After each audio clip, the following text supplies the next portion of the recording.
మేము కొత్త ఇల్లుకి చేంజ్ అయిన తర్వాత చాలా మారాయండి. కొత్త లైఫ్ స్టైల్, కొత్త ఇల్లు, కొత్త అట్మాస్ఫియర్. మా అందరికి ఈ అట్మాస్ఫియర్ చాలా నచ్చింది. మా మేఘన్‌తో అయితే చెప్పనే అవసరం లేదు. వాడు ఎంత ఎంజాయ్ చేస్తున్నాడో మేమంత హ్యాపీగా కూడా ఉన్నాము. ఒక రకంగా చెప్పాలి అంటే నేను చాలా హ్యాపీగా ఉన్నాను. ఎంత అంటే నాతో పాటు నా హెయిర్ కూడా బ్రీజ్ తీసుకునేంత.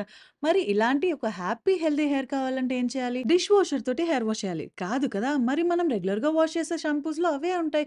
మనకి ఇప్పుడు ప్రెజెంట్ మార్కెట్‌లో దొరికే మాక్సిమం షాంపూస్‌లో ఈ సల్ఫేట్ అనేది ఉంది. దానివల్ల hair loss, hair damage, scalp కూడా డ్యామేజ్ అయ్యి చాలా ఇష్యూస్ ఉన్నాయి. నేను కూడా ఈ హెయిర్ ఫాల్ నుంచి సఫర్ అయ్యానండి. But thank god I got Alps goodness anti hair fall shampoo. దీని టెక్స్చర్ చూస్తేనే అర్థమవుతుంది. ఎటువంటి హార్ష్ కెమికల్స్ లేదా కలర్స్ యాడ్ చేయలేదు అని. నేను దీన్ని Alps goodness fermented rice water తోటి డైల్యూట్ చేస్తున్నాను. సో థట్ నాకు ఎక్స్‌ట్రా లాంగ్ హెయిర్‌తో పాటు షైనీ హెయిర్ కూడా దొరుకుతుంది అని. ఇందులో సల్ఫేట్స్ ప్లేస్‌లో coconut based cleansing agent use చేశారు కాబట్టి మైల్డ్‌గా ఉంటుంది. అండ్ మేతి ఉండడం వల్ల హెయిర్ ఫాల్ కూడా కంట్రోల్ అవుతుంది. అండ్ బెస్ట్ పార్ట్ ఏంటంటే 2 డేస్ తర్వాత కూడా నా స్కాల్ప్ అనేది చాలా హెల్తీ అండ్ ఫ్రెష్‌గా ఉంది. దీనికి ఆన్‌లైన్‌లో 4.2 రేటింగ్ కూడా ఉంది. మీకు కావాలంటే ఈ క్యూఆర్ కోడ్‌ని స్కాన్ చేయండి.